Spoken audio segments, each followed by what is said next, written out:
And I've got a few that I want to talk to you about, but I want to start with the 10th circle of hell, or as it's more commonly known, Tinder. Now I realise that 10 is one more circle than Dante had originally reported, but by the time you take a frolic through the fiery plains of torment, with stop-offs at lust, greed, fraud, anger and treachery, well, you can certainly see how I think he saw this whole Tinder thing coming. It's less of a comedy of errors, less of a divine comedy and more of a comedy of errors. Although it should be noted, you don't get to the 10th circle by going through the 9th, you just have to swipe right to get there. But I find Tinder, Bumble, this whole swipe for sex app thing, kinda weird. Last time I was dating, I was 20. I'd come to Leeds for uni, met a girl, settled down, we were together for 11 years. I thought she was the one. She thought that sleeping with her boss wasn't enough of a cliche, so she made sure to do it on my birthday. I left the relationship with unrelenting trust and self-doubt issues, and she got an express ticket to the 9th circle of hell. So who's the real winner here? But Tinder as a 35-year-old recovering fat man is a wholly depressing experience. Your ego tells you you're not the most unfortunate looking person in the room. But fuck, I might be in this one. You have friends, you have a good job, you're a good person. The matches will surely come flooding in. And they did. If 3 in 18 months counts as a flood.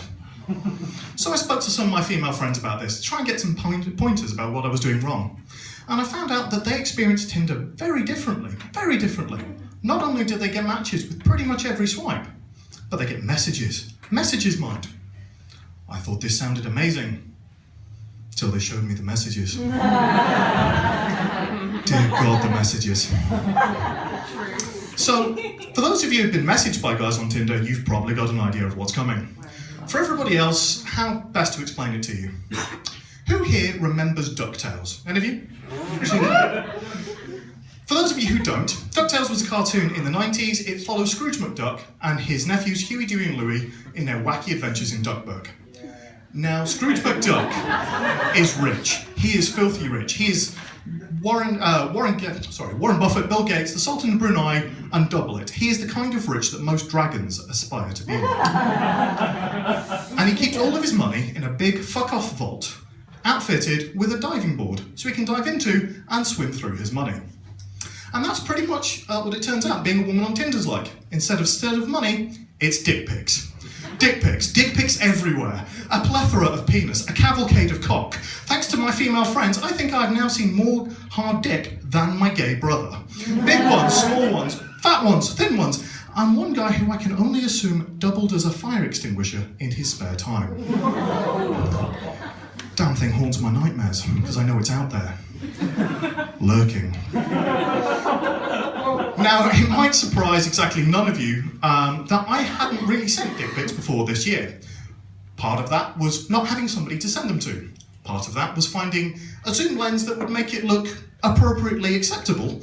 And part of it was the fact I'm a bit of a photography nerd, and lighting a dick is really difficult. But the other thing I have issues with is men are inherently ridiculous when naked. We get betrayed by physics. Stay with me, I'll explain. So I want you to picture the scene. You're there, you're in the room, things have been happening, you've gone across the room to get something. I don't know, condom, lube, a gerbil, whatever rotates your weasel. And you turn around, and there on the bed, your partner's lying there. She's all curves and explosions. She looks great. And you walk across the room with all the swagger of James Bond on a particularly excellent hair day. You get to the bed, you look at her and go, clever girl. That's what you think. What she sees, however, is very wrong, because, as I said, physics betrays you. So as you walk along, part of you is nodding. So it's less impressive and looks far more like Churchill the nodding dog. And somehow I think that particular, oh yes, is not quite what you were looking to elicit. In fact, no, it's less Churchill the nodding dog and more a velociraptor from Jurassic Park. Because it ends up looking like this as you walk. I mentioned this observation to a friend of mine, and she goes, yeah, they are like velociraptors. It's weird, they always seem to hunt in packs for me as well. But I also found out when I was speaking to her that I do dick pics wrong. Now, I didn't send them to her, that's just a bit weird and a bridge of the friendship trust. But apparently I do them wrong, and I might need the guys in the room to help me out here. Simply because, guys, at what point did I miss a memo? Did I miss a meeting? When did we, as a gender, decide that dick pics are an acceptable form of replacing conversation, up to and including hello? Really? Am I alone in this? It just seems inappropriate. Not that I'm against being inappropriate. Well, it's best to tell you a story to examine this. Now, I'm an IT monkey by trade, and the previous firm I worked for had an office in Edinburgh. About 11 o'clock, I get a phone call, which sounded a lot like this. Oh God, it's broken! Oh, what can I do? Except slightly more hysterical. So at the time I get up to Edinburgh, it's like 3.5 hours. It's going to be mid-afternoon. I go, right, I'll nip home, I'll pack a bag. That way I can work till 4 in the morning, go to a hotel, it'll be fine. So I nip home, throw a load of stuff in a bag, and I go, do I have to go in shirt trousers now? I'll just throw some jeans on. And just as I drop my trousers, there's a knock at the door. Now, as I mentioned previously, my decision-making is not always great. See Evil X of 11 years. So I think, the only person who ever calls when I'm not supposed to be here. I'm home ill, I'm back on leave, I've been back for something. Electricity meter guy every single time. I swear the fucker lurked in the hedge. So, looking like Tom Cruise in Risky Business, I run downstairs. Shirt, boxers, socks. This was not a good idea. I open the door, expecting to see a swarthy guy called Jim, and instead, I see 2 young female Jehovah's Witnesses. Hi!